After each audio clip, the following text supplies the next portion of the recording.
Teen rebellion is handled by parents in a variety of different ways. Some parents give their insubordinate adolescents plenty of leeway, while others come down strongly on their recalcitrant kids. Parenting is not a one-size-fits-all proposition, and the best results seem to come from a variety of different methods. But sometimes, no matter what a parent does, the worst-case scenario will unfortunately happen. In 1991, Jessica Keen was a girl whose life took an interesting, difficult, and unexpected arc in her 15 short years of life. Jessica Lyn Keen grew up in the Wayland Park neighborhood of Columbus, Ohio, which is situated between the campus of Ohio State University and downtown Columbus. The neighborhood was fairly safe for a big city and she lived in a stable home. Her mother and father were married and living together, and there was no abuse, drug use, or criminal activity taking place in the home. Jessica got along well with her family and was popular at her high school. Her popularity in school translated into her being one of the top cheerleaders, but Jessica also excelled in academics and was an honor student. Jessica looked set to receive a scholarship from Ohio State University or perhaps any number of universities. But then 18-year-old bad boy Sean Thompson came along. The Keen parents immediately disliked Thompson, who they saw as lazy, shiftless, and lacking in any future. Thompson was also rumored to be involved in criminal activity in the area. As Jessica's grades began to decline, the Keens' disapproval of their daughter's boyfriend became more adamant. They forbade her from seeing Thompson and then grounded her when she disobeyed them. Finally, feeling they were at their wits' end, the Keen parents made the drastic decision to send Jessica to a group home for troubled teens. Jessica was sent to live in a nearby group home named the Huckleberry House on March 4, 1991. Her parents hoped that the exile would help to refocus Jessica on school in the future, and if Thompson was unable to see her, so much the better. On March 17, 1991, less than 2 weeks after she was sent to Huckleberry House, the naked body of Jessica Keen was discovered in a cemetery just outside of Columbus.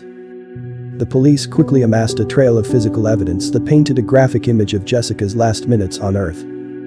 Due to her naked body and duct tape on her hands and mouth, it became clear that Jessica had been abducted at some point on March 17. An autopsy revealed that she had been raped and beaten to death. A pendant she wore of the word taken was missing, but her watch and ring were left by the killer. Investigators found one of Jessica's socks behind one gravestone and a knee imprint behind another. It became clear to homicide detectives that she escaped her attacker at some point and, ironically, ran into the cemetery for refuge. She moved through the cemetery, hiding behind gravestones, until her devious killer finally caught her on the edge of the cemetery, which proved to be Jessica's final resting place.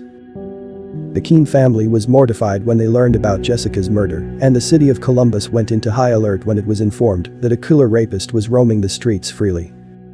The police quickly had a prime suspect, Jessica's boyfriend, Sean Thompson. When investigators interviewed the staff and residents of the Huckleberry House, they learned that Jessica and Sean had an argument on the phone on the night of March 17. After the phone call, Jessica signed out of the Huckleberry House around 6 p.m. and was never seen nor heard from again.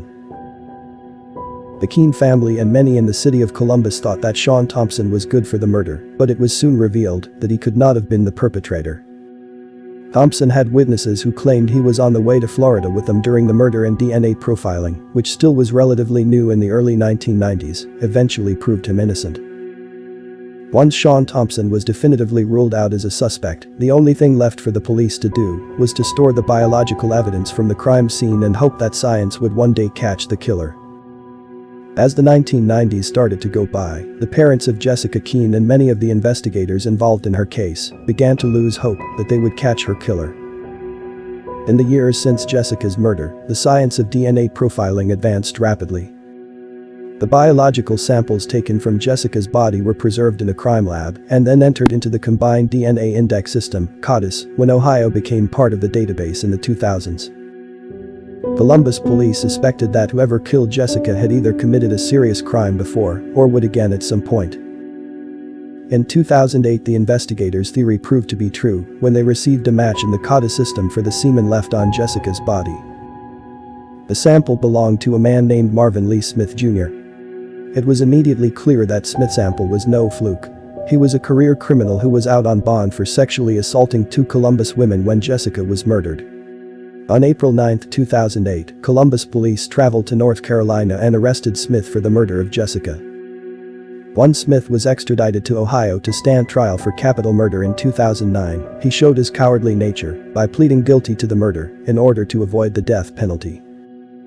As part of a plea bargain that got him a life sentence instead of the needle, Smith was required to tell the court what happened the night of Jessica's murder. Coming off the previous 2 sexual assaults, the depraved Smith was driven to rape again, but this time he had to make sure his victim could not go to the police.